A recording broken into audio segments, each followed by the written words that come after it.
Hi, I'm Dr. Kelly Starrett, and welcome to the world of AbMat. When the AbMat was created, it was designed to really do two things. One was to allow for the abdominal musculature to have a greater range of motion and a greater stretch, and thereby a greater training effect for ground-based abdominal training. The second was to try to reduce some of the sort of side effects of poor spinal mechanics that sometimes led people to irritation and led to less effective abdominal training. So you may have noticed you have a few choices in terms of AbMats and AbMat materials. It's pretty simple.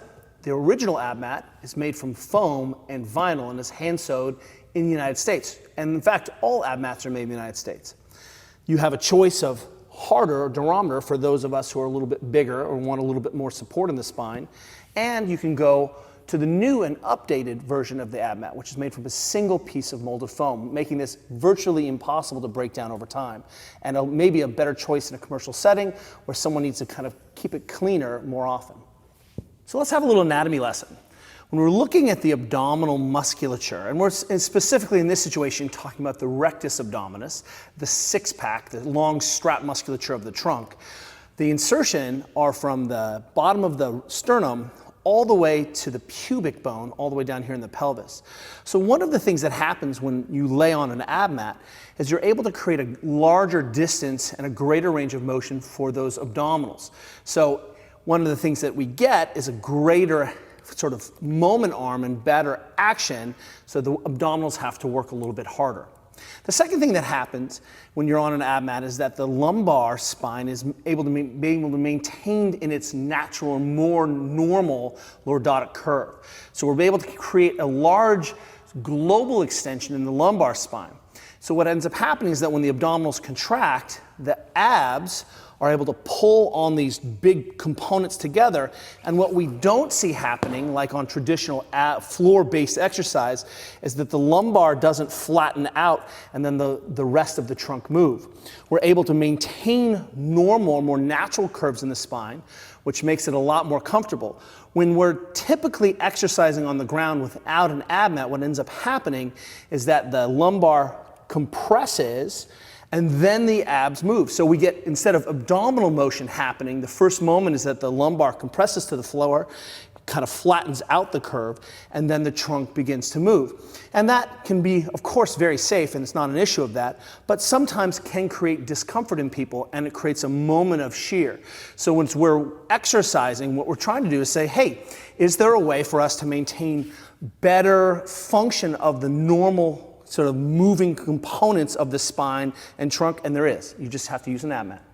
Flexion of the trunk and exposure of trunk flexion under control is a huge component to a healthy back and a strong trunk and midsection that applies to nearly every aspect of your life.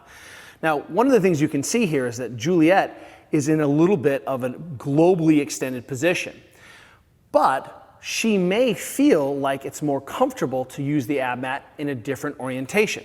So if she rolls off to the side and we flip this around, this may actually feel better for her. And what I want you to understand is that it doesn't matter which side of the AbMat you have near your pelvis or which side is near your head. Ultimately, it's about choice and your own anthropometry or body organization, body shapes.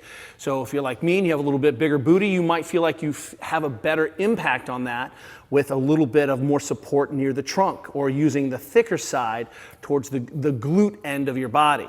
But bottom line is, either way is completely appropriate.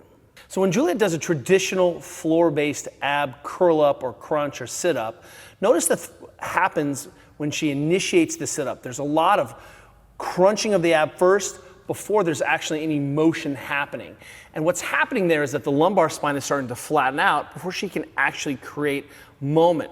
So the lumbar spine has moved, the abs have done some work, but they haven't traveled a big range of motion. And remember, what we're really trying to do is keep the lumbar curve here, but have that abdominal musculature work in a greater range of motion.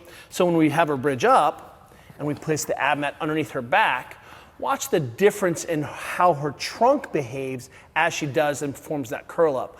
Immediately, we see traveling of the abdominals and the trunk. There's not a moment of the spine finding a position on which it can leverage, and the shoulders begin to travel almost immediately. One more time again. And so what we see is that an earlier and more complete action of the abdominal musculature. The AbMat's been part of our training environment since 2005, and we've found countless more uses besides just abdominal training, from balance work and rehab, to mobilization work, to supporting the spine and movements like floor press. The AbMat is a great addition to your training tools.